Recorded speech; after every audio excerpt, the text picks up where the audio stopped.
Welcome to Dodgers Dogs as part of the Dodgers Daily Network, joined by Austin Brubaker, as I am each and every Wednesday evening here for Dodgers Dogs. Austin, it's been a busy offseason. It just continues to get crazier and crazier, doesn't it? Yeah, it certainly does seem to get crazier and crazier. Yeah, last Sunday night, the Dodgers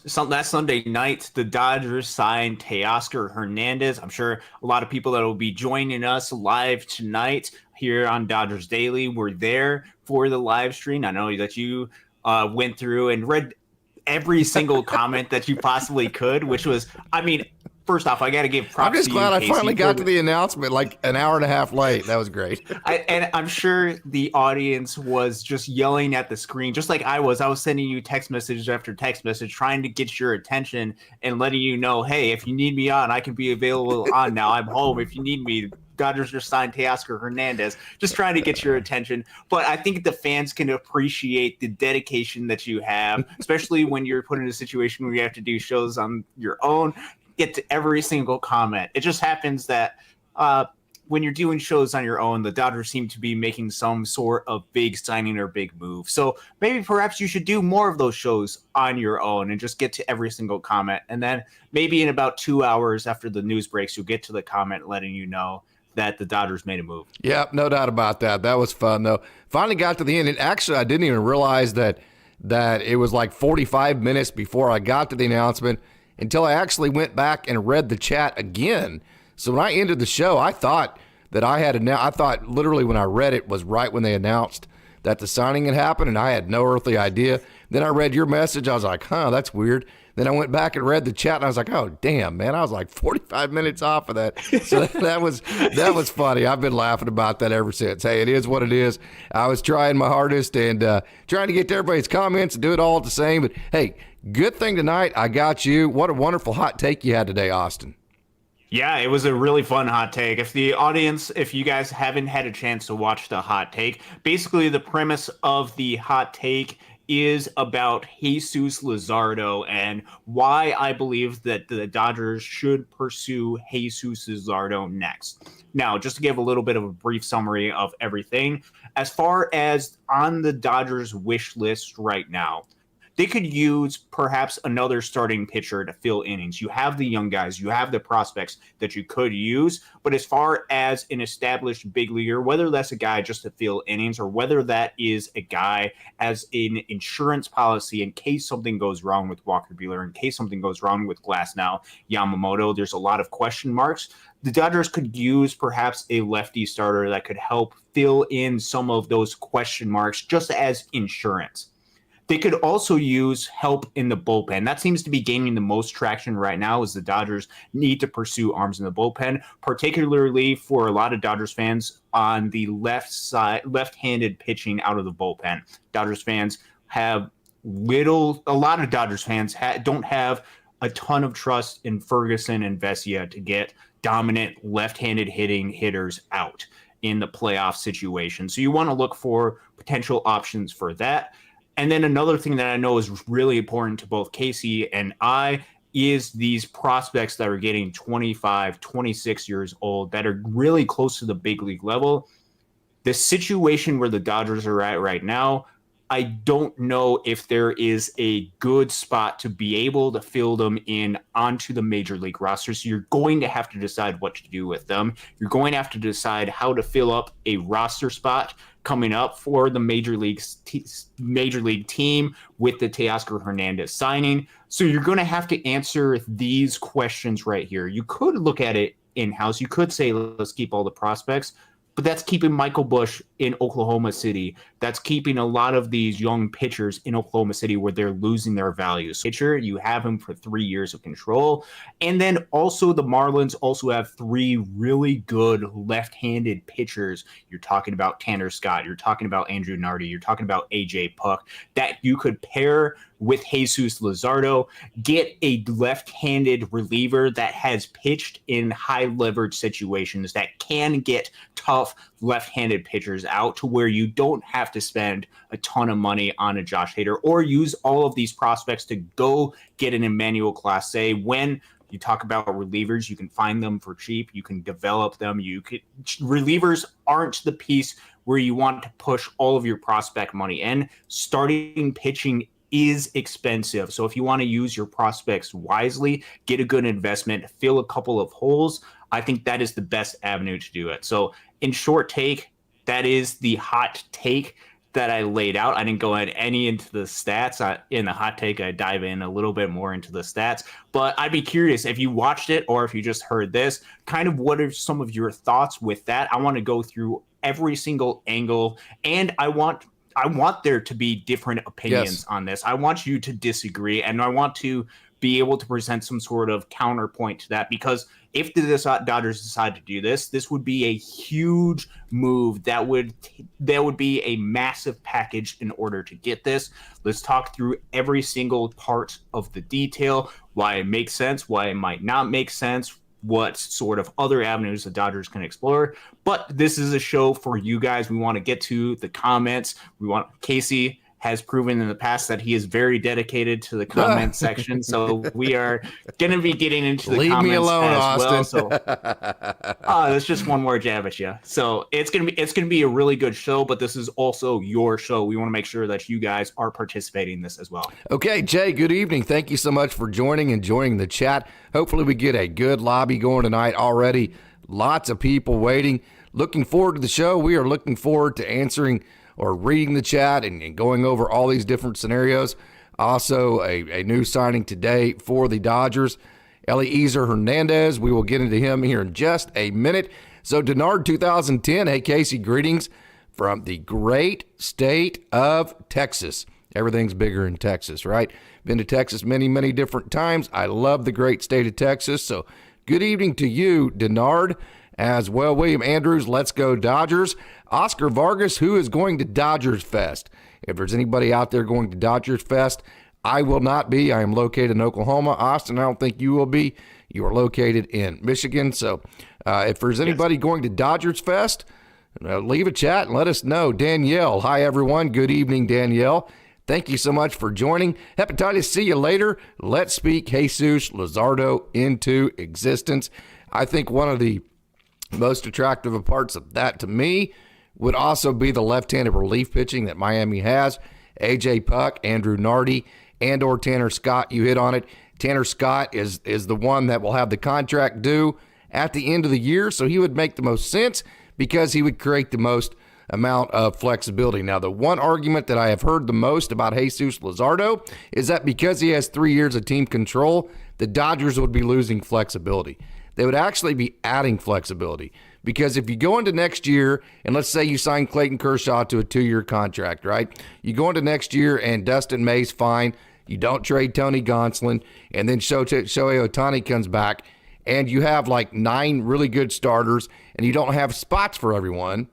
Then you can figure out which one of your starting pitchers you want to move, and then you move one of those starting major league ready pitchers for some younger prospects. So in essence, what you would have done is you would have turned Michael Busch, maybe a Miguel Vargas, some of your other prospects that have no path to the major leagues with the Dodgers, and you would have instead flipped them into younger prospects that do have a future in this organization. I think it's a win-win for everybody. I think, too, going aggressive and also getting the reliever is good. And I will say this on the closer front, I 100% totally agree. The Dodgers, we've said this, Austin, we said it about left field. This is not a club that this front office wants to leave any stone unturned. They want everything to be airtight. Having said that, they probably do need a closer. I would say this, though. I want to see what Dustin May can do first. I want to see if Blake Treinen's healthy. I want to see if Daniel Hudson has anything to offer, because I think Dustin May, quite possibly, or Kyle Hurt, could easily move into that closer role. I would rather try to go down that road first before you go get like a Josh Hader, or even, if you're going to go get a Luzardo and a Scott, you probably don't have the prospect capital to get Emmanuel Clase first. So if you get a Luzardo and a Scott, then you see what you have with Dustin May. You see what you have with Kyle Hurt. This team's going to win plenty of games in the regular season, so there's no hurry on getting a closer at this moment.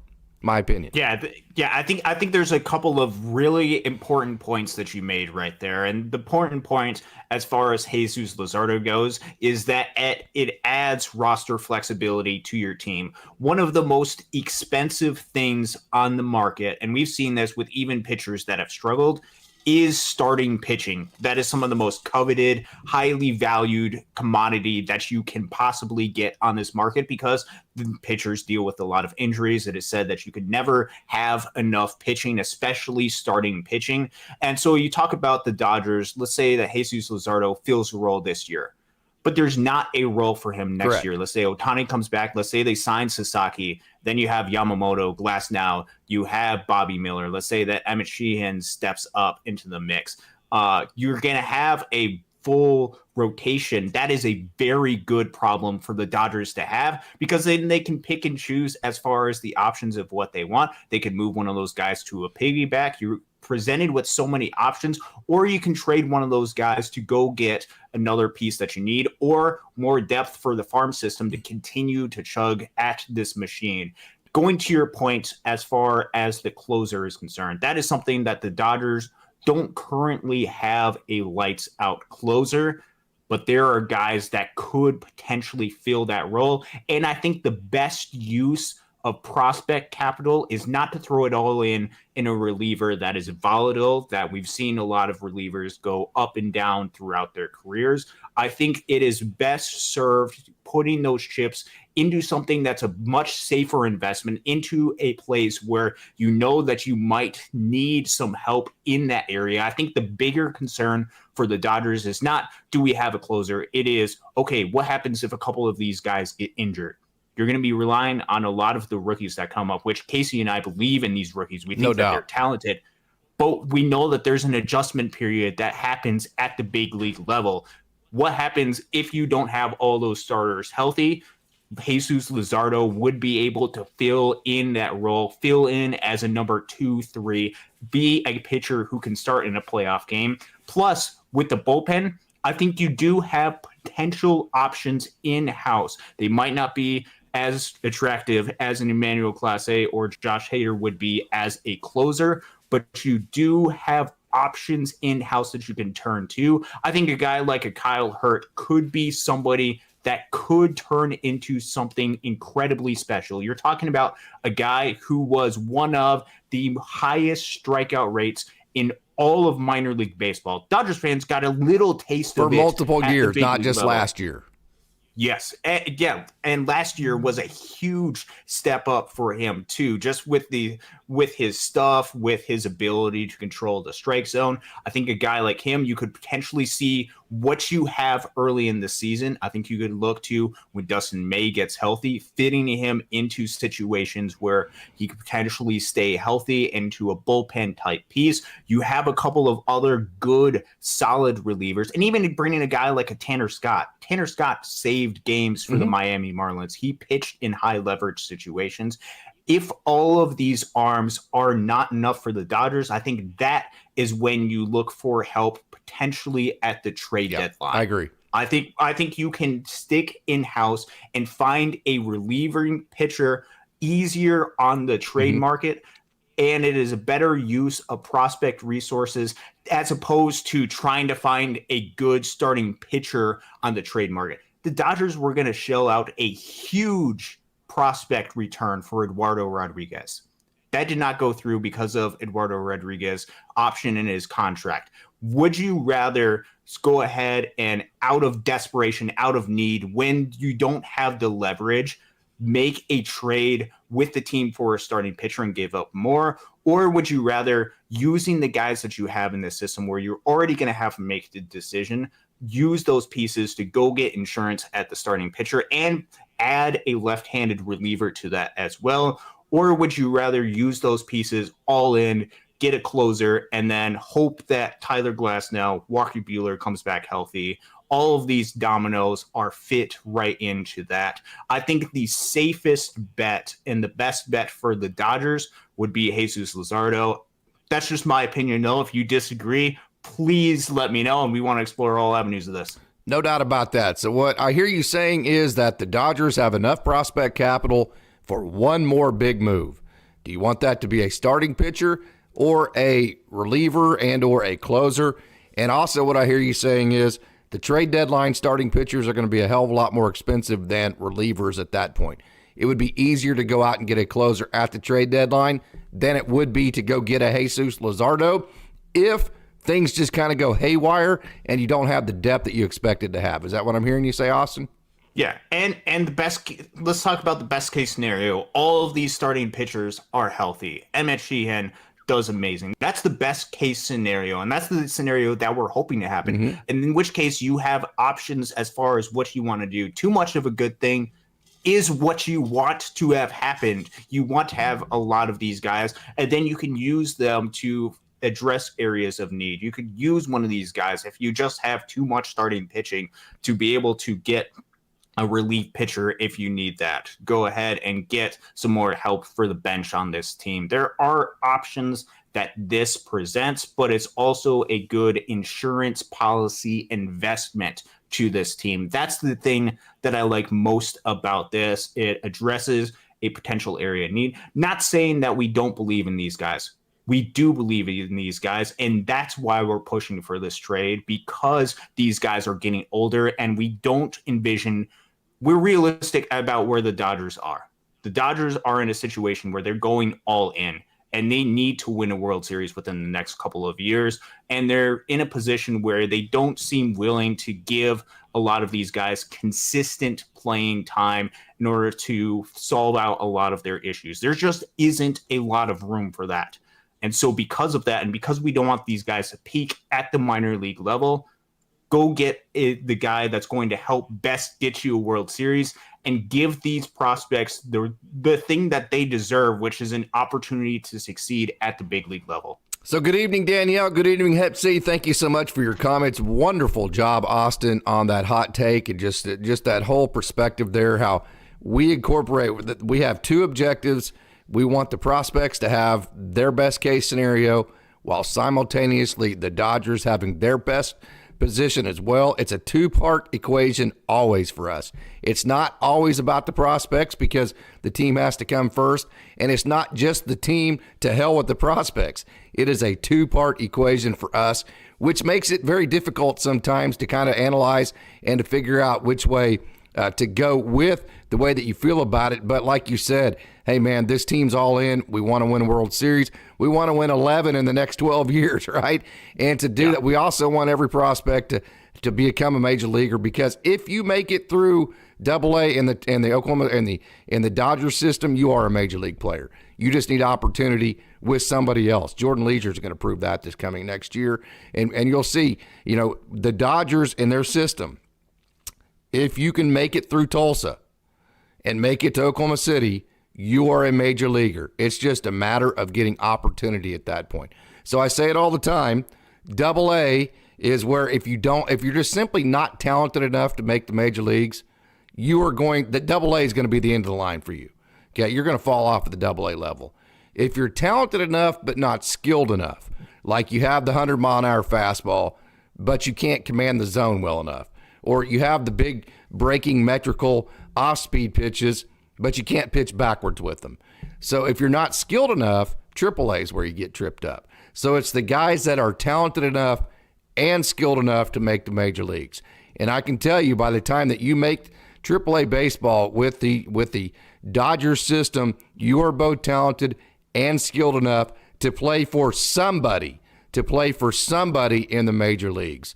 So there's a double-edged sword to that. That we love the prospects, obviously. We love the Dodgers, and we want the Dodgers to maximize each prospect. Like right now, Drew Avans. They are not maximizing Drew Avans. This is going to be his fourth year in Oklahoma City. What are they getting out of Drew Avans right now?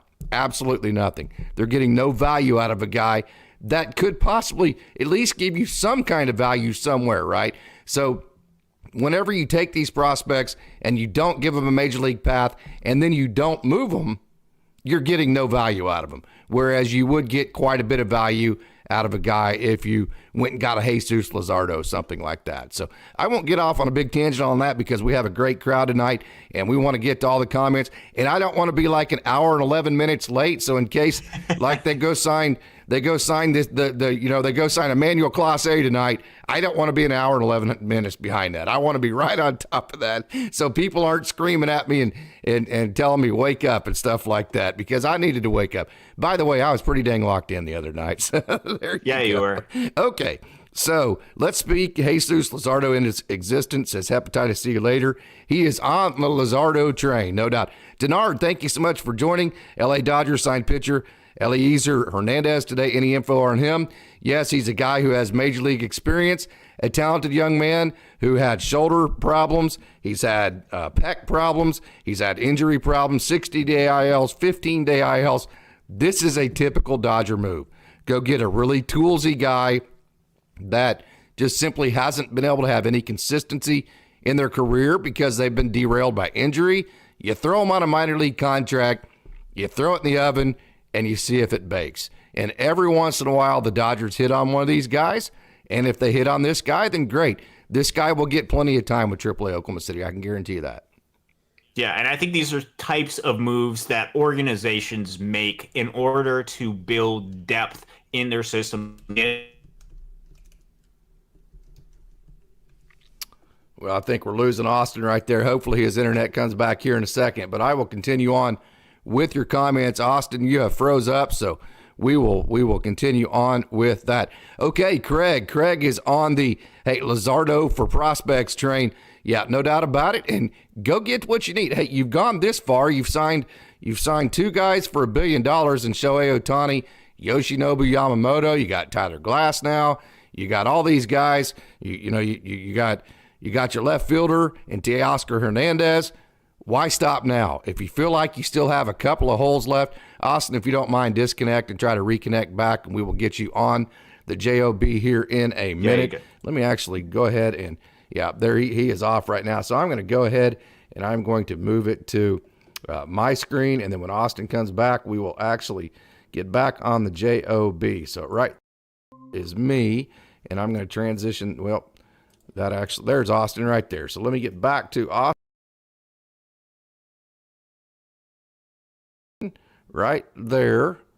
Okay, and we are back. Okay, I'm not sure exactly what happened, but sometimes these live shows, hey, I live in Oklahoma, and basically in the middle of nowhere. I don't know whose internet issues it was, but I think we're good to go right now. Let me move the we're back on track. I will say that there's a whole bunch of snow outside here in Michigan, so I'm sure that could be playing a little bit of an effect on what's going on here. But no, it should be good back, ready to roll. We had some snow last night, supposed to this weekend. Let's get back to the comments.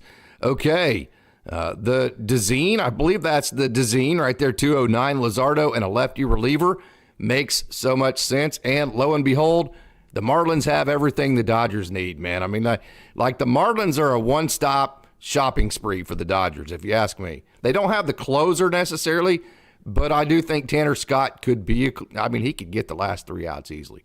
He is the high leverage. I would be more excited about him, I think, than I would Luzardo, because he would be the high leverage left-hander that the Dodgers don't trust right now. I've been saying I think Caleb Ferguson's going to have a good year. You might re-sign Clayton Kershaw. Would he take that type of role? Ryan Yarbrough, to me, is a swing guy. He's not a high-leverage lefty. The only high-leverage lefty you have right now is Caleb Ferguson. Dodgers fans, point blank, don't trust him. I get it. I understand it. I totally understand that. I would be more excited about Tanner Scott than I would Luzardo, because I think he gives you that high-leverage lefty. Yeah, I think you're not wrong about that, and that's something that the Dodgers very much need right now, because there's not a lot of guys that can help fill in that role that Dodgers fans trust, and that Dave Roberts would likely trust. So I think getting a guy like a Tanner Scott, or any one of these guys, Andrew Nardi, AJ Puck, all of those guys would be really key. Nardi's too young for me. Am I wrong there? For this Dodgers club, I wouldn't want the younger one. I would want the more experienced. I'd want the guy that's more of the, hey, he's pitching for his 1-year contract next year. I would want that guy. I think that's totally fair. I think all of these guys, I for each one of the people in the comment section, I'm telling you, go look at their baseball savant and the numbers that they have right there. It is all red. It is all 90th plus percentile for a lot of these guys. These guys are incredibly talented. You're talking about last year, some of the best left-handed relievers in all of the game, and they're all set up to pitch in the back end of the Marlins bullpen next season. I think any one of these guys would be really good, really solid. If you want to go for a more veteran, probably be the cheaper of the guys, that would be Tanner Scott. The other two guys have a little bit more of team control if you want to go for that aspect as well. That means nothing to me. All of these guys, I think all of these guys are really good, really talented left-handed pitchers that would fit in really nicely in the back end of this Los Angeles Dodgers bullpen. Plus, you pair that with a starter with insurance and make it so that giving up a lot of these prospects and giving them an opportunity would be worth it. I think that is something that would be very good for the Dodgers. And I think the package together, like I know that one of the comments, it's a great comment. What about Clase and Luzardo, mixing it? So if you're going with two different organizations, I think part of why you would be able to get both Luzardo and Scott is because the Marlins are getting all the Dodgers players together at once. So I don't know, but this kind of sounds weird, but like the whole package of all of the guys going to the Marlins, to me, seems like it would be easier than splitting them up and sending some to one team and others to another. Did I completely box that, or did that make any sense? No, and with Emmanuel Clase, because of his long track record of being a good, solid, really good reliever for a Cleveland organization, because of his years control into the future, he is a very expensive relieving option to where he's going to require a lot of prospects in order to get him. Jesus Luzardo in the trade with the Marlins would be the guy that you are paying a lot of the prospects for, with a Tanner Scott or a left-hand reliever being the add-on. So getting Jesus Luzardo, who's the expensive piece in the Marlins deal, and getting Emmanuel Clase, who's the expensive piece in the Guardians deal, that is going to be incredibly difficult unless you work on maybe some sort of 3-team trade, which doesn't happen a whole lot, in which case I don't know how that would work out in that situation. I just find it hard to envision a scenario where both of those guys separate. Plus, with Clase, you're not addressing an area of need, which is a left-handed reliever that you can rely upon. Mm-hmm. And the guy that can get some left-handed hitters out in high leverage situations. Clase would fill your typical closer type role. I see a bigger need to find a guy who can get left-handed hitters out as opposed to a traditional closer role, as well as an insurance policy for the pitchers as the better option for the Dodgers right now. If you had to pick between get Luzardo or get Clase, I'm going to choose the starter because I think that's the better investment as opposed to reliever. Yep, that makes sense. And I think other people would disagree with you, and I think you could make a case either way, because I think other people would say, yeah, you might be right just technically that the starter is more expensive on the market and it's harder to obtain, but we have more starters and we don't have a closer, so it makes more sense for the Dodgers to put all their chips into the closer basket. My counter to that, again, would be you might. Dustin May might be a closer. Kyle Hurt might be a closer. Blake Trinan might be a closer. You might have that guy in-house, and you're going to win 100 games, 95 games without a closer. So you have until the end of July, in my opinion, to figure out if you have one in-house. Then I think you could go find one and go get one at that point. Okay, so some more about Eliezer Hernandez, who the Dodgers just signed today. Random, thank you for these comments, and thank you for the information on Eliezer Hernandez. Hey, just a reminder, leave a like. As Doug would say, smash that like button and leave a comment, not just in the chat, but leave a comment as well. If you're not a subscriber, hit that subscribe button as well. Become a subscriber. And as always, spread the word about Dodgers Daily. Lots of prospect talk. Talked to Dave Anderson today. Talked to T.Y. Taylor Young last night. Dave Anderson going to premiere his show tomorrow night. Dave Anderson is the pitching coach for the Loons. He talks about all of the pitchers. Ronan Kopp, all the lefties, Robo, Justin Robleski, Maddox Bruns, Eric Karros, Peter Hubeck. He talks about Carlos de los Santos, Benoni Robles, Juan Mario. He talks about all of them. And then also he talks about the catchers. When you're talking about the catchers, you're talking about Yainer Fernandez. You're talking about Griffin Lockwood Powell, and Dalton Rushing.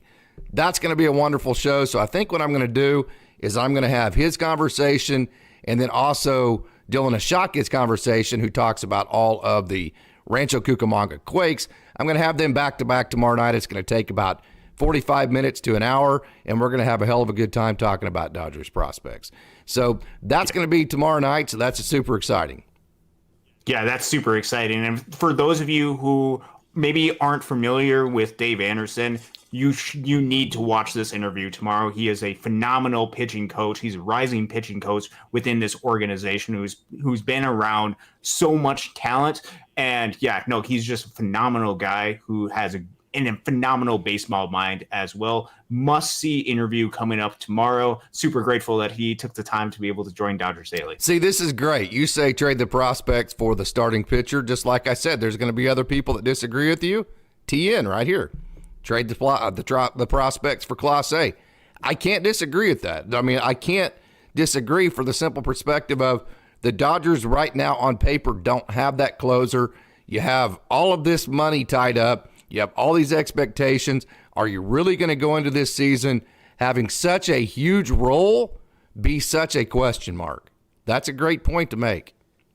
Yeah, and I think that is very much a concern that the Los Angeles Dodgers have, and that's something that I believe needs to be addressed at some point. I think the point that I'm trying to make is that doesn't need to be addressed quite yet, and I don't envision that as the biggest potential concern popping up for the Dodgers. I am much more concerned about health with starting pitching. We've seen what happened with this Dodgers team when some of their starters go out. Last year's team is a perfect example. A lot of the plan for what the starting pitching did not work out last year. Guys got hurt. You dealt with a whole bunch of different injuries.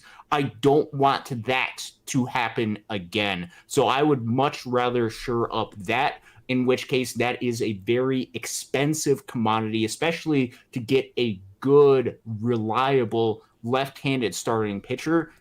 It is very expensive to get that, as opposed to a relief pitcher, which you might have guys that could fill in that role in-house when you need it.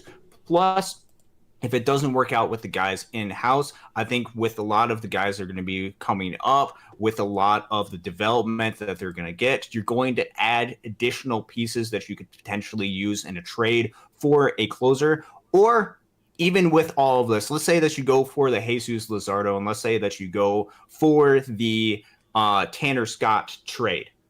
You could wait out the market for a Josh Hader to see if he's going to sign some sort of shorter term deal. Seems like Josh Hader is trying to get some sort of big term contract, which I'm not in favor of investing in relievers with that kind of money, even though Dodgers are spending so much money. Why not just give a little bit more to Josh Hader? I would, if that doesn't cost a ton of roster flexibility. That is my biggest concern with that. If you're able to sign him to a shorter term deal, if it gets later in the offseason, that's what I would do. I would try to leverage that to get a closer. If that doesn't work out, work with your options in-house and see what you go for here. That's my perspective. I don't disagree that the Dodgers need a late inning reliever, but that is not my biggest concern with this team right now. Yep, we have a question this is a great question, of IHTD Muller. What about Trevor Rogers? Trevor Rogers, very talented, young pitcher, another one of those young lefty relievers in the Marlins, or young lefty pitchers in the Marlins system. Yeah. But dealt last year with bicep strain, was on the IL, and hey, although very talented, I think if you go and you waste prospect capital, again, you're talking about a guy that's not going to be a free agent till 2027. So you're going to have 3 years of team control. Going to be probably quite a bit more expensive than what the production you would get out of him. And having said that, I think if you're going to do that, if you're going to overpay for a left-handed reliever like a Tanner Scott or a Jesus Luzardo, do it on a guy that's coming off of an IL that has a lot of question marks to him. I would want more of a slam dunk type of guy. Can you hear me? Yeah, I can hear you. Okay, very good. All right, so yeah, that's our question about Trevor Rogers there. Did you hear the Trevor Rogers name, Austin? Yes, yeah. So with Trevor Rogers, he's one of those guys who right now is slotted to go into the Marlins rotation. And that's the beautiful thing about the trade partner that the Marlins and the Dodgers have is the Marlins do have options as far as left-handed pitching, both starting and relieving pitcher. With Trevor Rogers, though, I think with where the Dodgers are at, if you're going to give up the highly touted prospects, I think you want to get the best return for these prospects. I don't think you want to go half in and get a guy who might be not as good as Jesus Luzardo, might not cost as much prospects, but is not very much of a best bet. Yes, and you don't know how healthy you are. That's the thing about Luzardo is you would be relying on him to be healthy, to be one of the anchors so that Walker Buehler can come back at the appropriate time, so that when you're talking about Tyler Glasnow, making sure you're managing his innings to make sure that he's ready for the postseason, so that Yoshinobu Yamamoto is ready to go and he gets acclimated to the big league level. I think with Trevor Rogers, he's very talented, but not to the level of Jesus Luzardo. If you're going to make this type of trade, I would go out for Luzardo, especially because Luzardo also has 3 years of control. Like Trevor Rogers, I'd take Jesus Luzardo over Trevor Rogers. I just think you're going to get, it's more predictable. I don't know which one's more talented. I haven't seen a whole lot of either one of them. I just think right now there's more predictability to what you're going to get out of Luzardo than a Rogers. Yeah, I think that's true. And I talked about it on the show. Past 2 seasons, he's had a 3.48 ERA combined, a 3.55 Sierra, 1.25 ERA plus for the past 2 seasons. Talking about Luzardo, he's been a really good, really reliable pitcher. With Trevor Rogers, you're talking about the past 2 seasons. In 2022, which was his last full season, which he had 23 starts, talking about a 5.47 ERA, a 4.11 xFIP.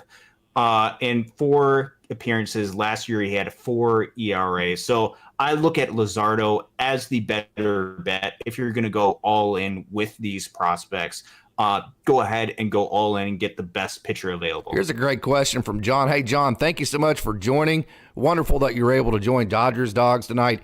Any chance, of course, this would be best case scenario. We would all take this. But is there any chance that you could just throw the moon to a 1-year contract on Josh Hader and he accept? I mean, it depends on how late he gets into free agency. The later Great it gets point. So the Dodgers have to wait for him to become a little bit more antsy for that to happen. Great point. Wait for a little bit of desperation to set in. Because with Josh Hader, as far as the idea that I don't care about how much money, it's not my money, that is true to an extent. I agree to that. Yeah, but who buys the tickets? Deals. Who buys the hot dogs? Who pays the TV subscriptions? It is the fans' money. I don't buy into that personally, because we're the ones who have to pay for it eventually.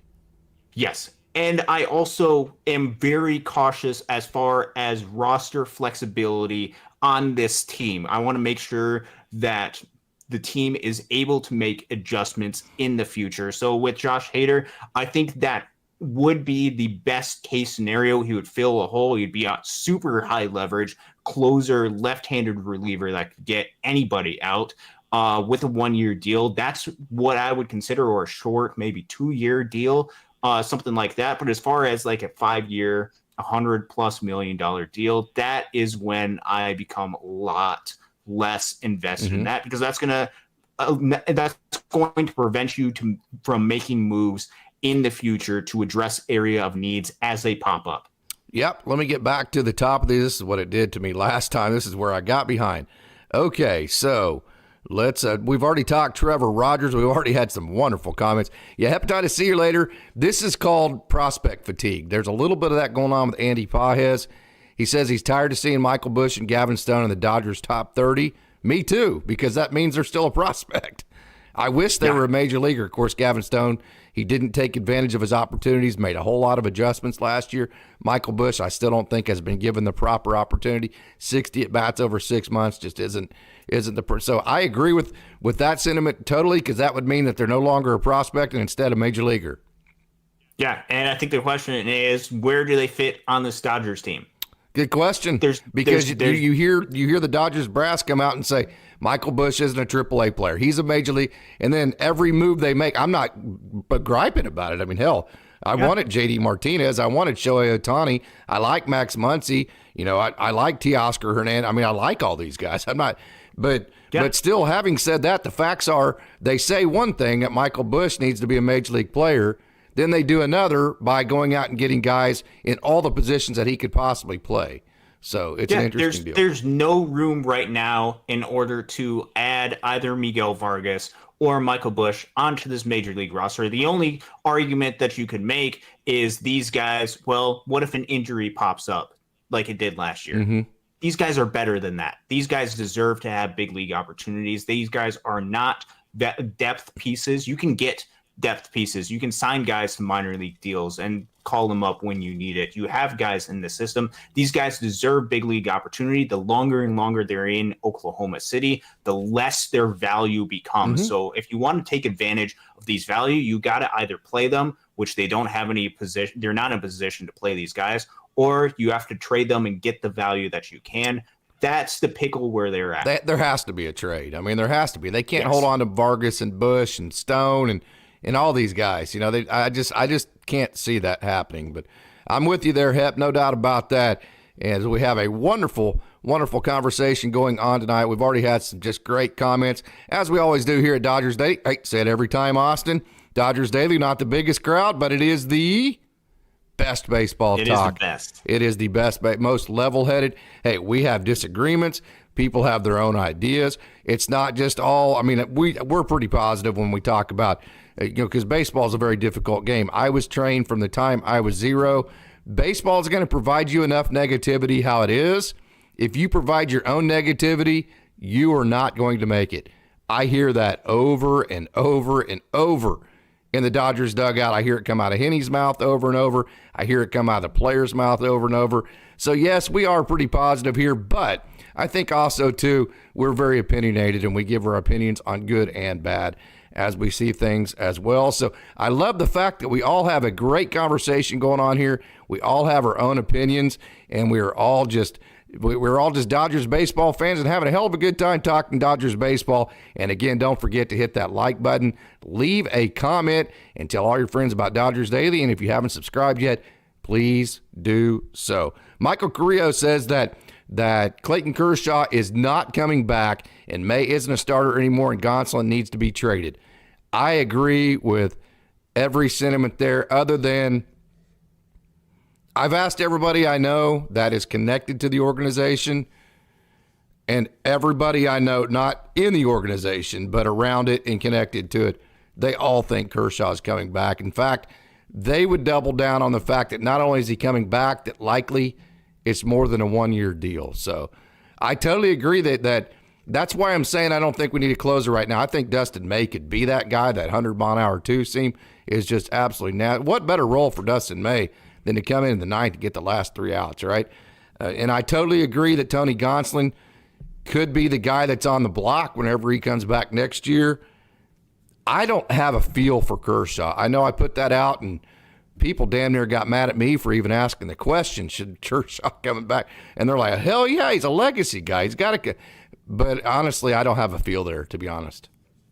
Yeah, it's really difficult because I think the organization would like Kershaw to come back. They would like him to not finish his career in Dodgers uniform or in baseball uniform the way that he did. You can't obviously let that be the guiding light. And Kershaw was and still is a good pitcher. He had a terrible performance in the playoffs. He hasn't been really reliable in those performances in the playoffs.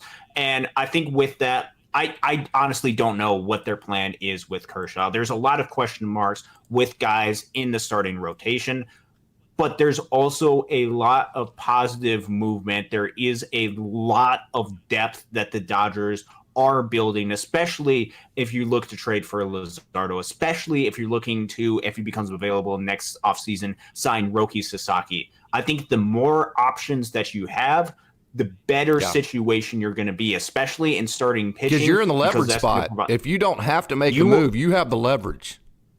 And teams will come crawling to try to get starting pitching, especially if it's at the level of these starting pitchers to where they do have. You have high quality, high pitchers, which teams will give up a ton for that. And then you have all control to be able to fill whatever hole that you need, whether that be at the big league level or depth for the farm system. I think that puts you in the best possible situation. There's going to have to be some tough decisions. You're going to have to decide which one of these guys that you want to keep.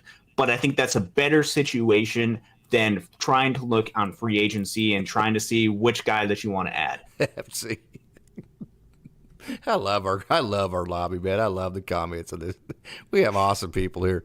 To be honest, 2025, when all the injured pitchers come back, he said, get wacky. Go with a 7-man rotation. To hell with the 6-man. Let's go 7-man. Why not extra rest? And they already mastered the regular season. Okay, Fraser, I just actually put the link to the Dodgers Fest tickets. You have to sign all that out, and then they send you the tickets digitally. So follow that link, click that link, and then you can sign it up. They will send you your tickets digitally from that perspective. So I just put that link in the chat. Random Hero, think Kyle Hurt see a real look as a starting pitcher, or is he more suited as a reliever? This organization has so many starting pitchers. Yeah. I think he's going to be a reliever. I think it needs to be in high leverage. He's too good to be a 6th and 7th inning guy. I think you have Alex Vesias of the world to do that type of work. I think he is a potential closer.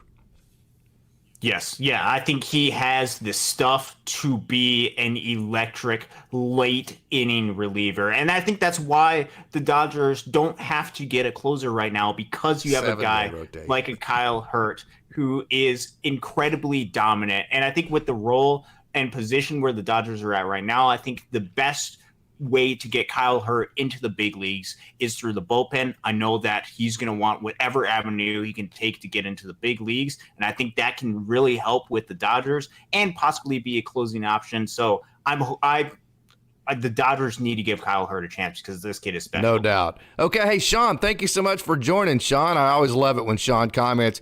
We always talk about how awesome the talk is here, and Sean is at the very top of that list, saying that Hep C is making too much sense again with the 7-man rotation, bring on all the arms, and you might as well use a 6-man rotation to start in preparation of that. No doubt about that. I do think there's going to be large periods of time this year where the rotation will be 6 men, and the Dodgers, I think, are heavily considering, this is Craig. Craig's another one of our wonderful Dodgers fans here that we like to talk to. He says, sign Brazier. He got the Dodgers out of a lot of jams. This is going to be an interesting take for me. I'm going to play a little bit of a contrarian here. Okay, Ryan Brazier is a guy that was great for the Dodgers. He wasn't great till he got to the Dodgers. I think the Dodgers struck some lightning in a bottle. Relievers are volatile. If you were just to go play the odds, say at a casino, I think, or in Vegas right now, I think the odds would be on regression from Ryan Brazier. I don't think that you're completely wrong right there. I think just playing contrarian are incredible. Yes, and I think, look, Ryan Brazier was phenomenal for the Dodgers. He helped turn around this bullpen that was struggling massively and turn it into a bullpen that was one of the strengths of this team last season. It was really good down the stretch, and Ryan Brazier was a huge part of that. The question is, will he be able to replicate that? And are the Dodgers willing to pay the cost? And do they have the room in order to fit him on the team? I think the Dodgers are going to look seriously as far as to try to see if they can fit him onto this roster. I think he's a very good pitcher. But will he replicate the success that he has? Or are you going to let him sign a good deal with another team and try to replicate some of that lightning in a bottle? Or will signing a guy like a Brian Brazier keep Kyle Hurt down in AAA and not give him the opportunity to be able to succeed and potentially become a late inning reliever, late inning closer, there where he would become incredibly valuable if he turns into that type of role? I don't know the answer to that. I think he's a good pitcher, but I'm not all in sign Ryan Brazier right now. You have a lot of right-handed relievers. I can totally understand why Dodgers fans are, and I'm not saying they're wrong at all. Yes. And I'm just thinking about it from another perspective, trying to think about it from another perspective and understanding that there's regression in relievers, which you could totally use as an argument against the trades that I was proposing with Jesus Luzardo and a left-handed reliever. You could say these left-handed relievers had really good career years. Were you going to trust them to be able to replicate that again next season? I think that is a totally valid and totally fair point that I understand because of relievers. It seems to go up and down, up and down. And that's why I don't want to go all in on a reliever for a trade or for a signing because they are so inconsistent. You have to try to see who's going to be good and who's hot during that given year. Okay, Danielle Finn, what a wonderful comment here. How about this? If it's not Luzardo, what about Garrett instead with Scott? Braxton Garrett. Braxton Garrett? Yeah. I mean, he would be another option. Innings eater, ate 158 innings last year. He did eat a lot of innings. And this is, again, part of the thing with the Marlins that they present. He'd be another good, solid left. He's not even arbitration yet. That the Dodgers could pursue. Yeah, and I think that's going to be the toughest thing in order to get a Braxton Garrett is because with the Marlins, where they are at, they want to take advantage of the younger years of these guys because they don't have the payroll of the Los Angeles Dodgers, or at least they're not willing to spend to the payroll of the Los Angeles Dodgers. They want to keep their payroll fairly limited to where with Braxton Garrett and Jesus Luzardo is more expensive. He's getting closer to how much agency. More expensive? They could look to trade him at some point. I can look that up really quick. I know Jesus Luzardo right now is about to get maybe about $8 million or so. With Braxton Garrett, I meant prospect capital.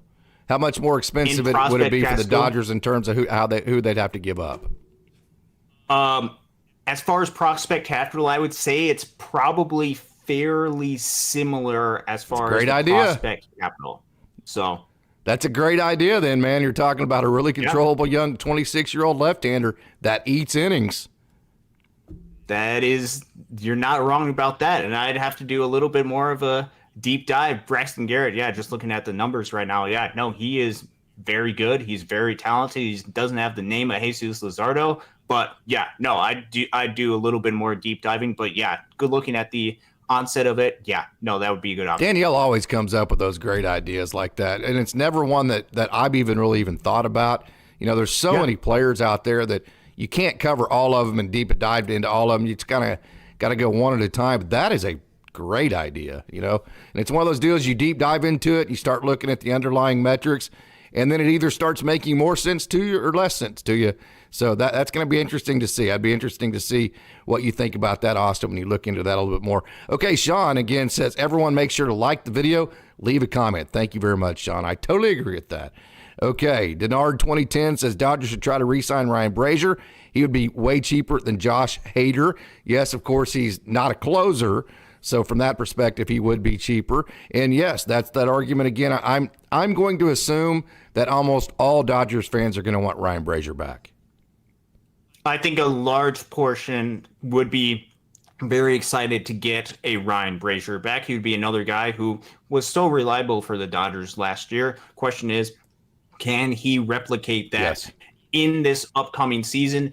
And do the Dodgers, is he going to be a late inning guy, or is he just going to be another guy that just fills into this bullpen? I think the Dodgers, with the arms that they have right now, have a lot of guys who can just fill into this bullpen. Can they rely on Ryan Brazier, the 2024 Brazier, to pitch in late inning, high leverage situations? If you believe in Ryan Brazier, go out and get him. If you don't, or if you have questions, then perhaps you keep it with the guys that you have in-house. You have a lot of guys coming back from injuries that you could fill into those roles as well. So I'm not all in on it, but I see the perspective the Dodgers fans have. Awesome conversation, Maria. I love this back and forth, man.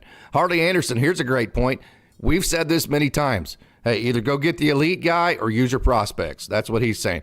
Don't just make a trade just to make a trade. That's a great point. Either get the elite guy or use your prospects. The only thing that I would say to that is you don't have a left-handed starting prospect. You do have a couple of left-handers in your pen with Alec Gamboa and John Rooney, but Jesus Luzardo would create a little bit of uniqueness And he would bring you something that you don't have, and that is a left-handed starter. Yeah, not that having a left-handed starter versus having the best starter is the end of the world.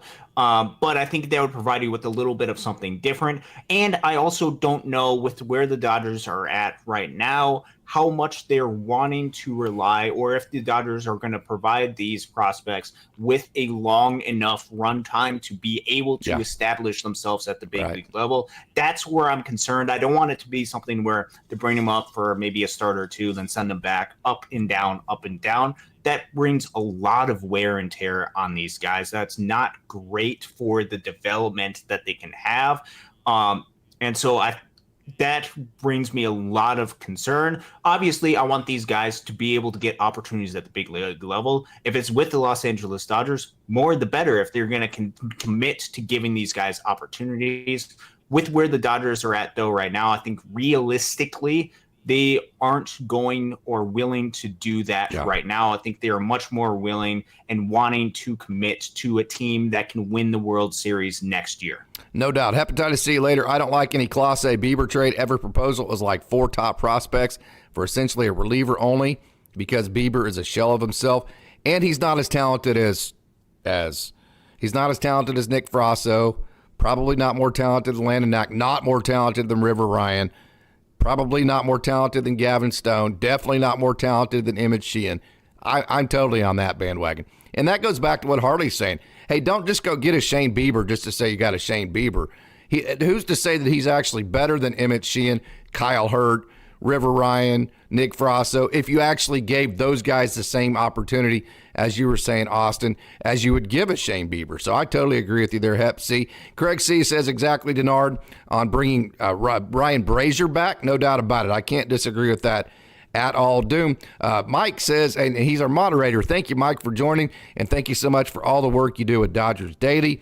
And we're going to have a hot take on Munetaka Murakami here coming up the next day or two, whenever I can get with Mike and get us pinned down to where we can sit down and hammer out a third baseman that drops bombs. I'm super excited about that. Mike says, if you're new to the live, support the channel by subscribing and hitting the like button.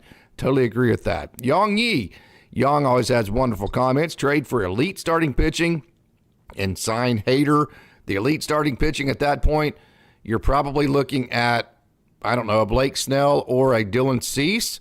Blake Snell is going to be a massive overpay, probably a lot of regression. Dylan Cease, there's a lot of gray area. Yeah, I think with Dylan Cease, he would be the guy that Corbin Burns. Corbin Burns would be one of those guys, although with Corbin Burns, you would be getting a 1-year rental type piece for him. So you have to understand that. But Corbin Burns is an ace level pitcher. So if you want to go all in for this next season and want to pay for Corbin Burns, that certainly is an option that you can do. I don't really like any sort of left-handed relievers that they have over there. You can certainly try to let's do a Corbin Burns, Devin Williams type trade. Yeah. And then you're not getting left-handed pitching, but you're getting really good, dominant, top of the level type pitching. You could certainly envision a scenario where they just go all in and try to do something like that. I don't know if the Brewers are going to bite at that. It seems like they're kind of half in, want to play some of their younger guys while keeping some of these guys, kind of see how the season goes. So we'll see what happens with that. That's a different scenario that you could go after. The benefit with Luzardo, besides being a lefty, would be he has more years control, but he's not as good of a pitcher as a Corbin Burns. Yeah, going back to my comment that if you make it through the Dodgers system, basically to AAA, you are a major league caliber player.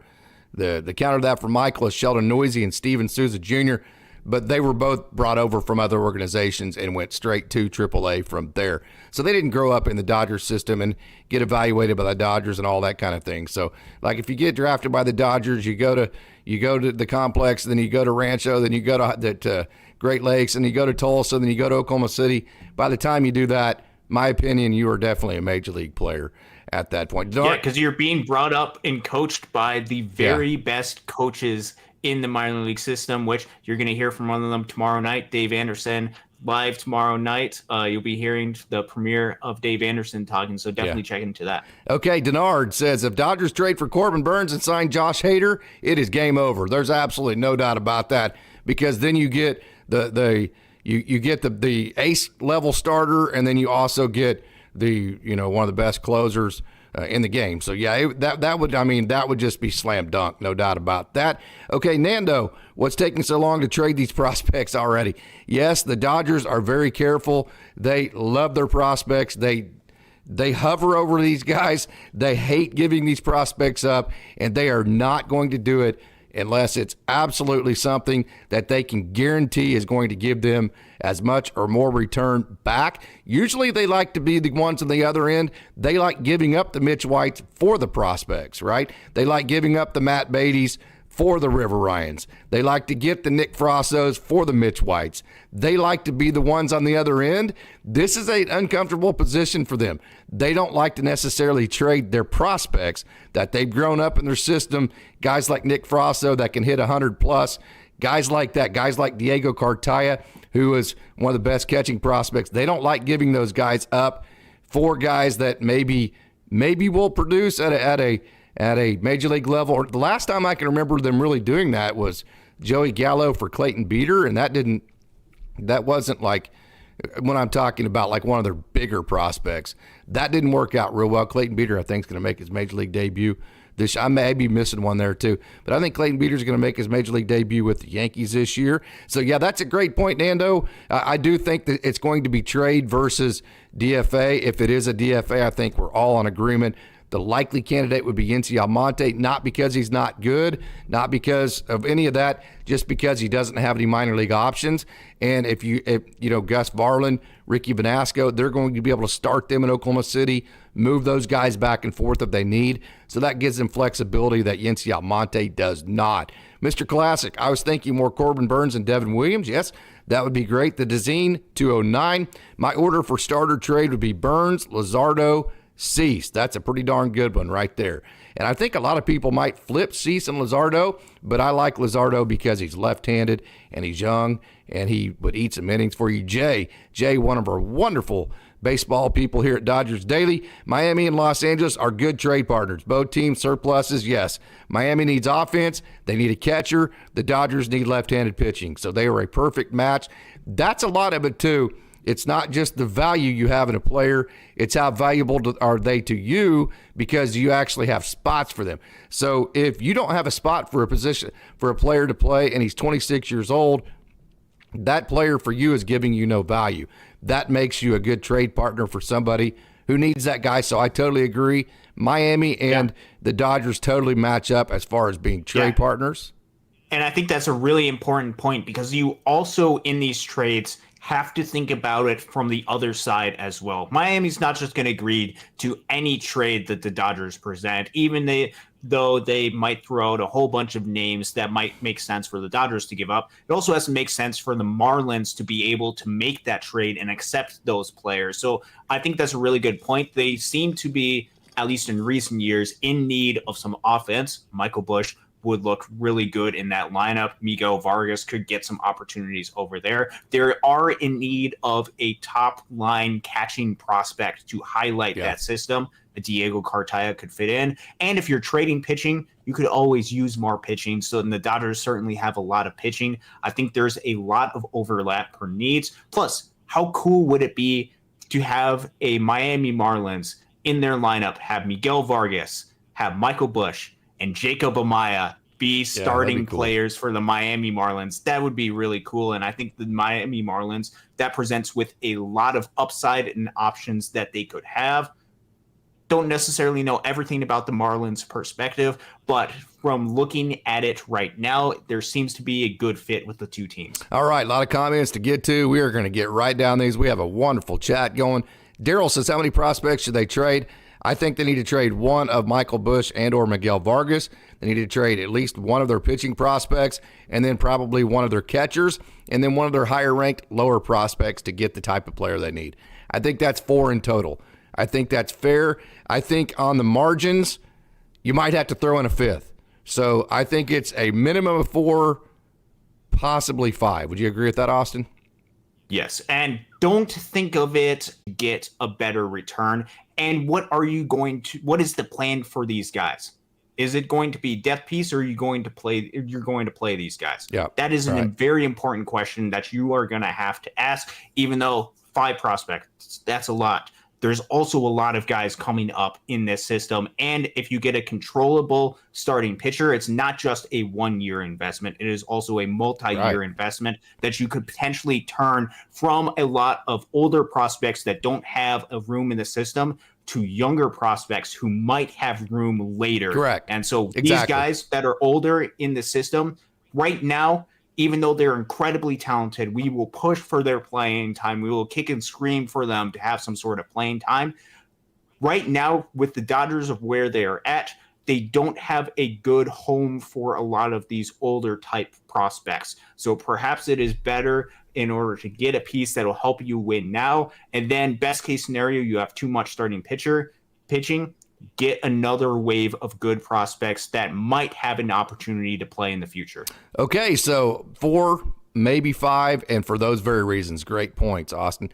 Jay, Baltimore is a market stalking horse. They have position player prospects, but not pitchers.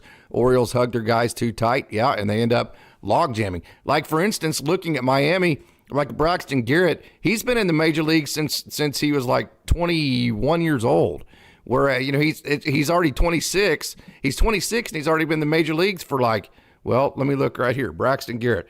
This is going to be his 5th year in the major leagues, and he's 26 years old. You're looking at Landon Knack and Michael Busch, who's 26, and they haven't even been in the major leagues yet. That's the difference between that's why the Dodgers get so stockpiled, is because they slow play this much, as opposed to an organization like Miami just throws them out there when they're 21, 22, and then they have very tradable pieces like we see with them right now, because they have 25-year-olds with 3 or 4 years of major league experience. That makes your guys more valuable. That's the whole thing we're saying about Michael Busch. When you take a Braxton Garrett and you give them experience early in their career like that, by the time they're 25, if they have 3 or 4 years of experience, man, now you have a really valuable piece, even if their numbers aren't great, right? Mm-hmm. Yeah, that's part of the reason why Braxton Garrett is so valuable, because he has experience and he started so young. With a lot of these guys, there's not a lot of opportunity to start when they are younger. They get a lot of guys, they develop them, and they're a little bit older when they come up within the Dodgers system, or at least that seems to be the trend within the past recent years with a lot of these crop of young, talented Dodgers pitchers and position players as well. So I think you don't want these guys to age out of prospect status. And if you keep these guys around just to keep them around because you want to have the most talent and the most depth within your organization as far as at the minor league level, they're going to lose value and they're going to age out of prospect status. And I don't want their careers wasted in Oklahoma City and their value wasted, because then that's the investment that you had in the draft, drafting Michael Busch, it goes to waste. Yep. And that is not, so you either have to at some point find some sort of role for him, which there isn't a role for him at the major league level next season, or you have to find some sort of avenue to get value out of him, which I think benefits this club better for this next season. Yep. Okay, Jeffrey Garcia, sign Snell, use a pitching prospect and Michael Busch, and get Pittsburgh closer who has 3 years of control. Mr. Classic, I get that we need a lefty, but Corbin, for me, it's hard to give up. Yeah, of course, Milwaukee's going to have to want to give him up, and it's going to take a lot, so we'll see how that goes. Jay says Fangrass likes Caleb Ferguson, second highest reliever. F4 on the Dodgers behind Gratterall. Fangrass, not end-all, be-all. Jay, I've been saying that. Caleb Ferguson, we've talked about relievers being volatile. I've been screaming this. Caleb Ferguson, odds would say, kind of like Ryan Brazier, the odds would say he's due for regression. The way that the relievers work, odds would say Caleb Ferguson is due to have a good year for the Dodgers. 2 years removed from the injury, I think he's going to be comfortable.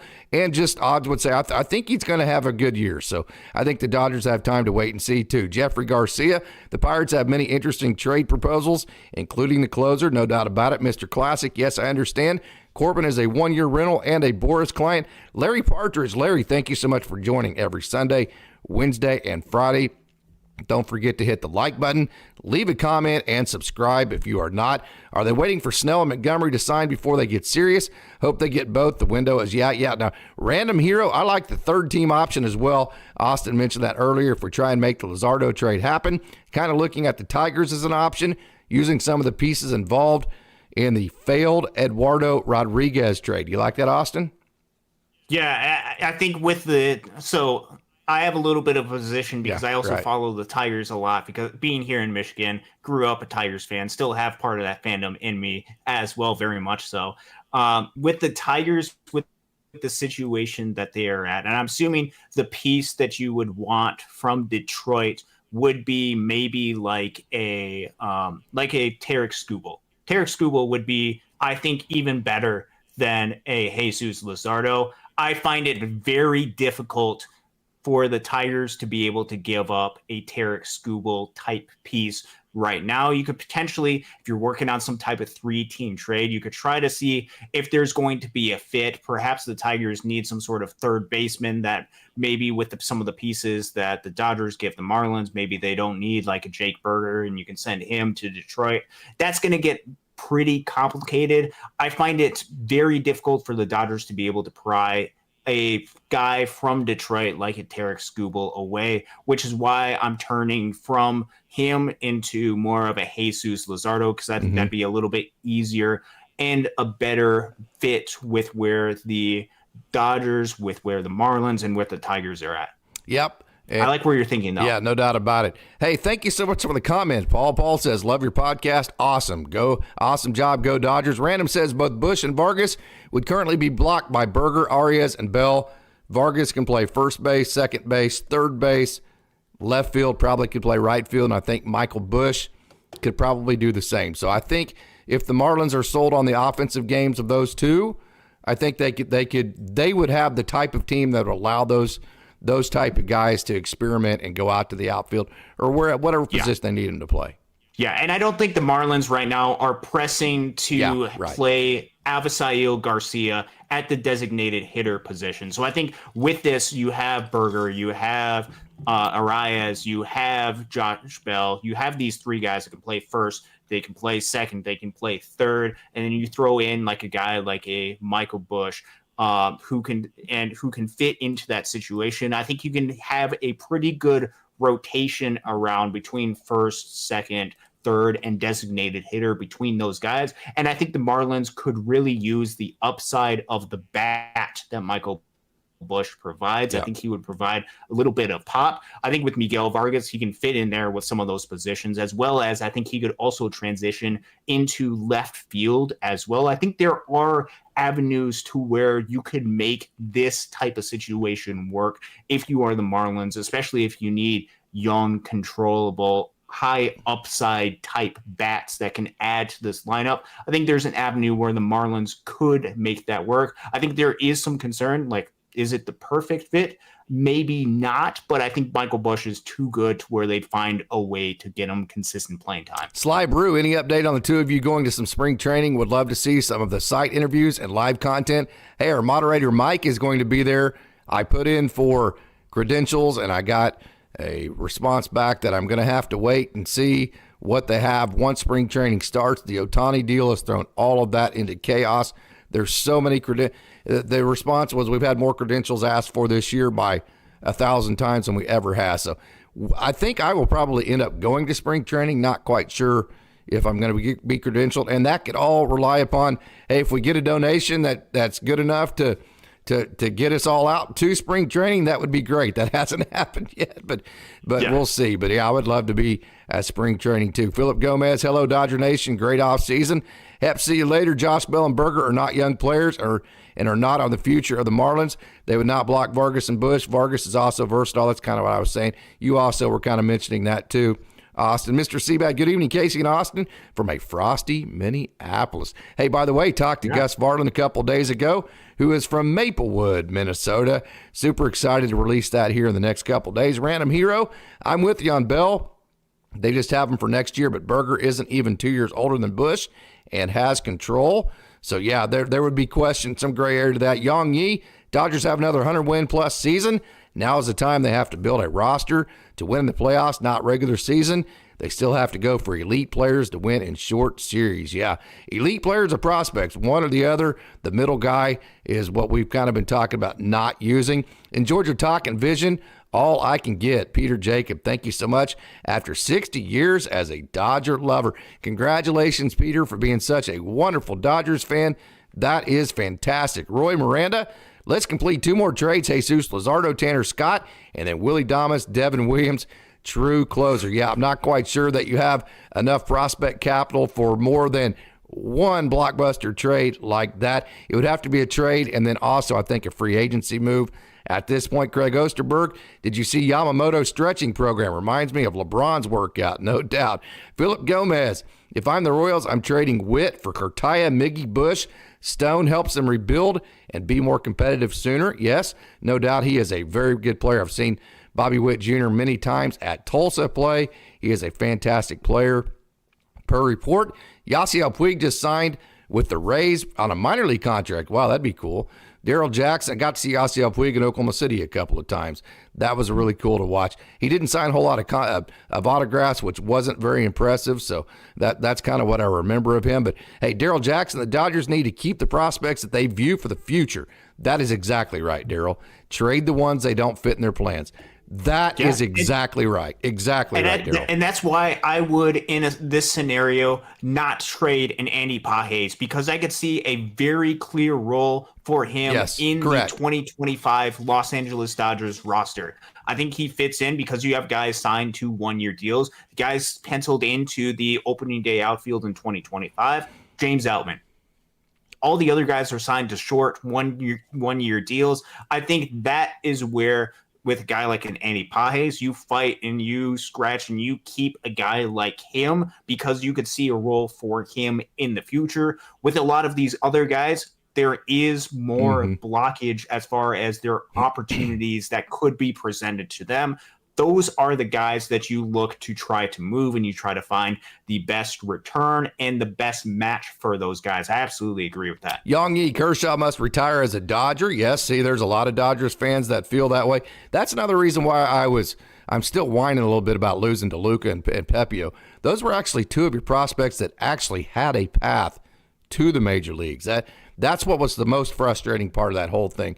Instead of trading the guys that didn't have a path, you actually traded 2 guys that did have a path, and you haven't solved any of the other guys' paths yet. That's frustrated me about that. But again, you got Tyler Glass now, so you can't complain. Okay, Mr. Seabad, do not let Dustin May pitch in the month of May. I would agree with that. Abstract says, why don't we just get Burns, just give up the prospects we need to already move, and if Buehler leaves, we can use that money. Of course, Milwaukee, they've been a good team. They've been in the playoffs lately. They have to be willing to give him up, and if they think they're a playoff contender, we know that the playoffs are a crapshoot. Milwaukee might not want to move him because they might want to make a run at the World Series. Yeah, you have to keep the other team's perspective into account with that. And also with a Corbin Burns, it's no guarantee that he's going to come back to the Los Angeles Dodgers. And it's no guarantee that it is the best move to pay get another $30+ million a year contract for a Corbin Burns. Instead, you could use that money, even though it's not quite to the quality of pitcher. You have a lot of really good, really talented pitchers. Get a guy with a couple more years of control with a lot of that. That's the avenue that I would do. Although I totally agree, Corbin Burns, better pitcher than Jesus Luzardo, but I think Jesus Luzardo is the better fit. Yep. Larry Partridge, I've thought of May being a possible great closer, but not many pitchers are comfortable pitching the 9th or being responsible for the final out. Yeah. Hep C says Brewers for some reason aren't serious about trading Burns. I think that's because they've made the playoffs quite a bit. They, in the playoffs are a crapshoot. So, or maybe they are waiting for Snell and Monty to sign. That way they can take advantage of desperate teams. You mentioned the desperation earlier, Austin. That's exactly right. Random hero, I'm all in on Kyle Hurt for the next year. Young E says Lux and Emmett for Burns and Adames. I would not do that. Emmett Sheehan is going to be just a fantastic pitcher. I think we need to see what Gavin Lux has. I think there's a chance that Gavin Lux is better than Willie Adames right now as a offensive player, and then is going to be a good enough defensive player to at least neutralize those two. Emmett Sheehan has some of the greatest stuff. I personally wouldn't do that. Would you do that, Austin? No, I wouldn't do that. I think with Emmett Sheehan, I think he's a guy that could have a role on this major league club. I think they are going to want to give him opportunities. He's been too electric, too good, and he's flashed too much to where they see a lot of potential for him. I think they value the several years of control Emmett Sheehan has over the 1 year. Corbin Burnes, go for it all. And then with Gavin Lux at shortstop, if he is able to sustain the level of play at shortstop and be solid defensively, be able to hit enough, that is incredibly valuable because shortstops, like starting pitchers, are very expensive and sometimes very hard to find in the market. If you just go and try to get Willy Adames for 1 year, even if you try to resign him, which my guess would be the situation, there's no guarantee that he's going to be better than Gavin Lux, and there's no guarantee that he's going to be the shortstop for your future, of the future. I think you want to give Gavin Lux the opportunity to prove himself at the shortstop position. That's what they were going to do last year. Unfortunately, the injury happened. This year is his opportunity. I think they're going to see if Gavin Lux is the future shortstop.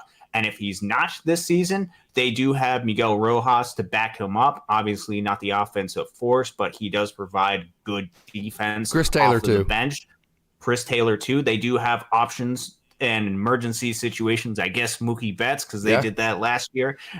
They do have options right now as far as filling that hole, but I think they want to give Gavin Lux every opportunity to earn the starting shortstop position for them.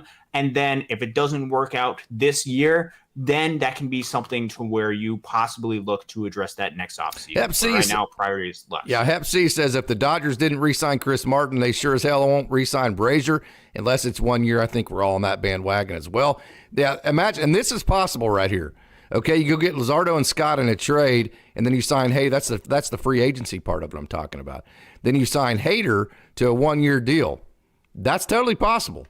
You know, and at that point, you go from having a weakness, being high leverage lefty, to being the best left-handed high leverage team in the league. That's exactly right. Yeah, no, that would be best case scenario for that is getting a guy with the talent level that Josh Hader has on a short-term deal, being able to have him as high leverage relief, and then also supplementing that with another good, reliable left-handed reliever as well. Best case scenario right there. Nando says, do you think Kershaw sees all these trades and signings and wonders where he fits in? No doubt, but I do think that I've talked about this several times, that he knows that he has to wait until spring training starts so they can put all their guys on the 60-day IL, at least till the pitchers and catchers report. Random, Luzardo projects to make $5.9 million next year, while Braxton Garrett is coming into his first year of arbitration. Should get anywhere between $2 and $3 million. Garrett would cost more prospect capital. That's what we were talking about earlier. Although he'd have a smaller salary, he would cost more prospect capital. I think I would agree with that. Daryl Jackson, I hope the Dodgers don't gut the entire farm system. That would be a massive overpay. They won't, Daryl, I promise you. The Dodgers hug their prospects way more than any of us want them to. They always have. So they will not do that. And they will only do it in positions they know that they have redundancy. I promise you that. Hey, Matty Man 5 Dodge, thank you so much for joining. That started with Ohtani, Nando. Yeah, feels like a revolution. Dodgers can never gut the farm, even if they wanted to. The amount of guys they have, so they have redundancy all the way up and down. Matty Man 5 Dodge, I don't see a spot for Kershaw. This is a new team, yeah. Believe me, he's wondering the same thing, yeah. And then Matty Man says, I believe he wants to come back. Will take less money and probably a less role. He smells a 162-game championship and wants that more than anything. I would agree with that. Plus, he wants to leave his legacy, get the strikeout. Everybody wants all that, right? So I think all that goes into it. Jose Ayala, thank you so much for joining. Please just trade the prospects for rings. We're all about that. Luis Correa, thank you so much for joining every Sunday, Wednesday, and Friday. If you guys haven't done so, leave a like, leave a comment, and if you're not subscribed yet, click that subscribe button. He says, whatever it is the front office does, I have more trust in them now more than ever, especially after this offseason. It's clear that we need one more starting pitcher and an elite reliever. Luis also says World Series games, ninth inning, our closer will need some experience. I wouldn't disagree with that whatsoever. And Matty Man's agreeing there, no doubt. Management did nothing trade-wise in 2023 for this very offseason. And Matty Man says, man, did they come through. Hep C says Michael Busch will still be raking in Oklahoma City when the time comes to pay Ohtani his money. Hep C's got a sense of humor going on tonight. Abstract, we're trying to catch up here with the comments. Abstract says, why would Milwaukee not sign Burns? And I think that's simply because they think they have a chance to win a World Series, at least make the playoffs at that point. Abstract says, we're in super hyper win now mode. We don't have any testing prospects now. That's what I kept saying about left field with Michael Busch and Miguel Vargas. I just didn't see that happening with the Dodgers doing that, and it didn't. Abstract is agreeing with Austin. Austin has been on fire with his takes today. Hep C says Ferguson had a good 2022. I think that year he had a pretty long streak of not allowing run. He did. Okay, and then Mike Boyer, thank you so much for joining, Mike. Keep Busch when Max Muncy gets hurt. Busch fills in, or trade him midseason, get the best available player. That would be a good role for him. I would hate for Michael Busch, after all the time he spent in AAA, to just be depth there, though, this year. I think Michael Busch this year needs a major league defined starting role for him. He's earned that. All the player can ask for is an opportunity, and I don't think being a backup depth piece is a good enough opportunity for what Michael Busch has deserved to this point. Paul Charles says, and I know you agree, Austin. Paul Charles says Luzardo needs to be in Dodger blue. What about Luis Castillo in a trade? Just a thought. We talked about this the other night. Yeah, that could be another option that you would go down, and it would add more depth to you that you could have to your rotation. Haven't done quite as big of a deep dive. He would be a little bit more expensive because he's signed a free agent deal. So that limits the flexibility to where you have. Whereas with a Jesus Luzardo, he's still in years of arbitration. Let's say that he retracts to just not performing at all. There's no trade value whatsoever. You don't have to offer him arbitration, in which case you don't owe him anything in 2025. Whereas with Luis Castillo, he would be making some serious money, and that might be a little bit more of a difficult avenue in order to trade off. Plus, he's getting a little bit older than Jesus Luzardo is. Could be another option, like the idea of what you have for right there. Another possibility that the Dodgers could pursue. Yeah, okay. So great comment there, Paul. Yeah, Mike's going to spring training. He's going to be set up live in the backfields, which all the minor leaguers are at. He's going to be bringing Dodgers Daily a lot of content. Super excited about that. Yongi, so Mike is going to be there, no doubt about it. We don't know about anybody else. Whether we get a credential or not, Mike's going to be there getting great content for Dodgers Daily. It may be it may well be Yamamoto versus Darvish, an opening day in Korea. Yeah, Paul Teoscar Hernandez is a great signing. I agree. Zella saw video. Sasaki seems convincing he will come over early and that he wants to play with Ohtani and Yamamoto. I'm totally sold that Sasaki will be in Dodger blue next year. Dad and Son Breaks, thank you so much for joining every Sunday, Wednesday, and Friday. And make sure to hit that like button, leave a comment, and hit the subscribe button as well. Bruce Davis, been a fan for 40 years. Thank you for all you do. Well, thank you, Bruce, for joining. Thank you very much. And go Dodgers, right back at you right there. Paul Charles Teoscar Hernandez will sign a longer contract after this year if the Dodgers want him back, no doubt. Paul also thinks Kershaw is going to be back. Bruce says, I would make that trade only for a guy with one more year. Adames is 100 times better than Lux. I think the good thing about that is that Dodgers fans are down on Lux because they saw him at second base. The good thing about that, it's going to get to play out on the field. I think Dodgers fans are going to be pleasantly surprised with Gavin Lux at shortstop. And Bruce thinks that shortstop is the biggest weakness. We'll see. All I can tell you is the Dodgers are sold on Gavin Lux and are pretty good at player development and also player scouting. So we'll just have to trust them at this moment. Mr. Seabad, thank you for your comment. Will Dodger Fest tickets cost me 1 or 2 kidneys? That is the disadvantage of signing all of these players, is that everything's going to become more expensive. Paul says if Lux doesn't work out, I would go out and get Trevor Story in a trade. Mike says, can I have your channel, please? I'm not sure exactly what that means.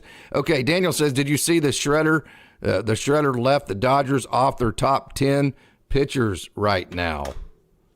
Yeah, that was on MLB Network as far as they were ranking the top 10 pitchers, and they used the shredder in order to determine that. There wasn't any Dodgers on that. I don't really have any huge thoughts on it. I think it's going to play out on the field, and I think the Dodgers pitchers are going to prove that they deserve to be on that list, whether the shredder wants to have them on that list or not. We have a couple more comments to get here, and we're going to get out of here. Hey, Casey Austin, what do you guys personally think of that Dodgers move through free agency or trade? It's not up to the Dodgers. I think they're trying like hell to come up with a trade to move some of these prospects and to get some pitching back and to also clear up that one last spot so they can get Teoscar Hernandez official. It's not up to them, though. They have to have a trading partner. It takes two. So if they can find a trading partner that will give them what they want, it will be in a trade. If they don't, they'll DFA, and I think we're in agreement that DFA will probably be Yincy Almonte again because he is out of minor league options. Or add Margot Lux, says KO on. Okay, and then Mr. Seabad, shortstop trade with the Loons is going to be awesome. A replica of Seager, yes, that would be Alex Freeland. He is very, very good. Okay, Danny says Alex Wood, anyone as a number 6 starter? Yeah, that's one that I'd have to think about a little bit more. I would probably say no off the top of my head. Jay Magallanes, 22. I say throw Muncy in a trade deal with some prospects. Yeah, everyone hates the Dodgers. It's so awesome. I agree with you, Mr. Seabad. So maybe one inning eater starter and a guy for the pen, but not closer. Yeah, Yangi, I have to say left side of infield is the weakest link, and right side of infield will be the strongest link. I think we're going to end on that comment. We are right up against the time. Austin, what are your final comments here? Yeah, they're right now the Dodgers are in a position. They signed Teoscar Hernandez. They do have a lot of options as far as what they can pursue. They have certain areas that are weaker than others that they could address during this offseason. And while there's not really a whole lot of news out there after the Teoscar Hernandez signing, as we're trying to build this juggernaut to the World Series, I think now is going to be a time we're going to be trying to throw names out there. We're going to think about these from all different sort of aspects. It's fun to do, but the real goal for the Dodgers is to win that World Series. Baseball is right around the corner. We're getting into mid-January. Man, once we hit to February, it's right around the corner. Pitchers and catchers are reporting. Spring training, we're going to have baseball. And then Shohei Ohtani is going to be playing in a Los Angeles Dodgers uniform. You have a team that is favored by many to go incredibly far in the playoffs, if not win the World Series. They have the best chance to be able to do that. And they have pieces to where they can help make a move to fortify this team for the future, for next season, and for years to come. So right now, how can you not be excited to be a Los Angeles Dodger? Hey, wanted to mention that tomorrow night, again, going to have Dave Anderson on. We're going to go with a live chat on that. And then also Dylan Ashaka, they're going to talk all about the Great Lakes Loons and Rancho Cucamonga prospects. So that is going to be absolutely a blast to talk about tomorrow night. Austin, I want to thank you for your wonderful hot take you did today. All of your time you spent on Dodgers Daily. I could not do this without you. You are just so wonderful, Austin. You do such a wonderful job. So thank you, and thank you to the wonderful people out there that help make this such a fun show and such a great event talking Dodgers baseball. And so until next time, I want to thank you again and say, go Dodgers.